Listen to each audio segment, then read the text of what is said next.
ada dark side tentang industri kalau nak ada boy band. Hello, Assalamualaikum, salam sejahtera. Saya Fimidon, saya memegang watak Isaac di dalam 12 Game. Isaac ni dia sebenarnya adalah seorang yang senang cerita, dia very outgoing, open-minded, free spirit, dia suka travel, dia adalah seorang yang api yang membara dalam dia.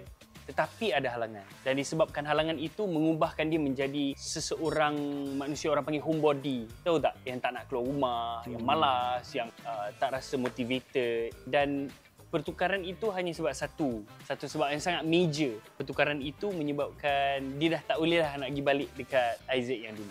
Dia honestly kita tahu macam mana adik-beradik, especially kalau abang dengan adik lelaki kan. Dia ada brotherhood tu, dia ada pergaduhan tu. Tetapi dua beradik ini berbeza sebab diorang dah tak ada siapa-siapa. Diorang tak ada mak, diorang tak ada ayah, diorang tak ada ahli keluarga, diorang ada each other je. Tapi bonding diorang, love diorang tu berbeza dengan macam mana typical brotherhood yang korang nampak kat luar sana, sebab they have nothing to lose. Faham tak? Maksudnya they have nothing to lose tu maksudnya diorang boleh buat apa-apa je diorang nak sebenarnya. Sebab diorang tak ada mak untuk dikecewakan, diorang tak ada ayah untuk dikecewakan, diorang tak ada pasangan kekasih, diorang tak ada apa. Sebenarnya diorang boleh untuk membuat sesuatu benda yang tak baik, tetapi mereka memilih untuk tidak.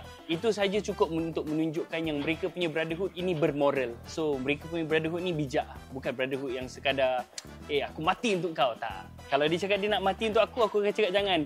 Kita discuss. Kalau aku cakap aku nak mati untuk dia akan cakap jangan. Kita discuss. Saya rasa apa yang saya suka pasal Isaac ni, dia adalah seorang yang kuat. Dia adalah seorang yang kuat mentally. Sebab kalau nak kata pasal ujian tu kan, memang betul lah orang cakap apa yang kau nak tu yang kau tak dapat.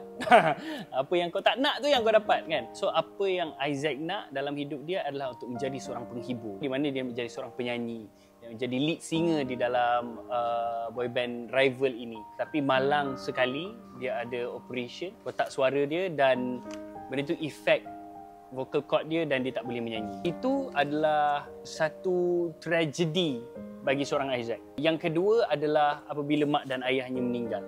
Mak dengan ayah dia meninggal sebab mak dengan ayah dia suruh dia pergi basuh baju, dia tak nak. Mak dengan ayah dia pergi basuh baju, mak ayah dia meninggal di dalam keadaan nak pergi basuh baju yang dia tak nak itu.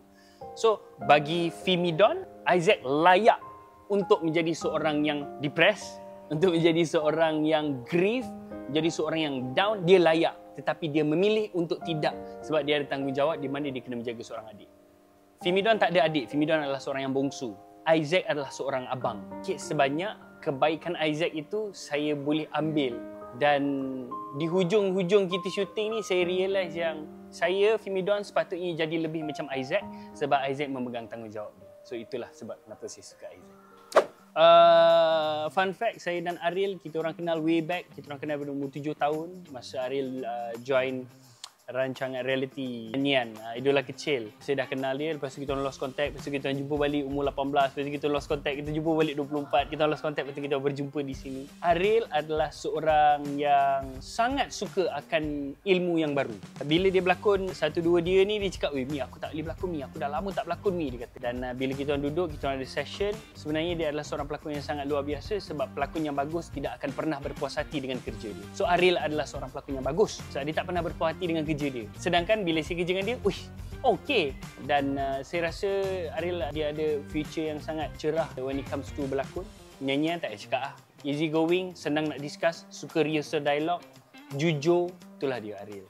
Harapan saya adalah supaya cerita ini menjadi satu encouragement kepada anak muda kat luar sana yang nak buat boy band. It's not that easy. Semua orang nak buat band, semua orang nak jadi popular, semua orang nak jadi artis, semua orang nak kaya. Tapi kesusahan itu tak semua orang nampak. Semua industri ada dark side dia. Dan di dalam cerita ini ada dark side tentang industri kalau nak ada boy band.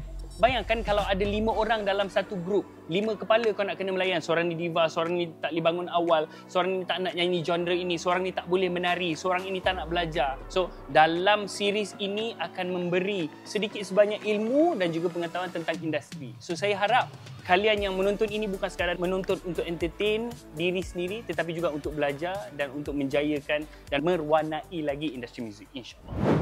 Hai, Assalamualaikum, salam sejahtera. Saya Fimidon memegang watak Isaac. Jangan lupa saksikan 1-2 dia hanya di View.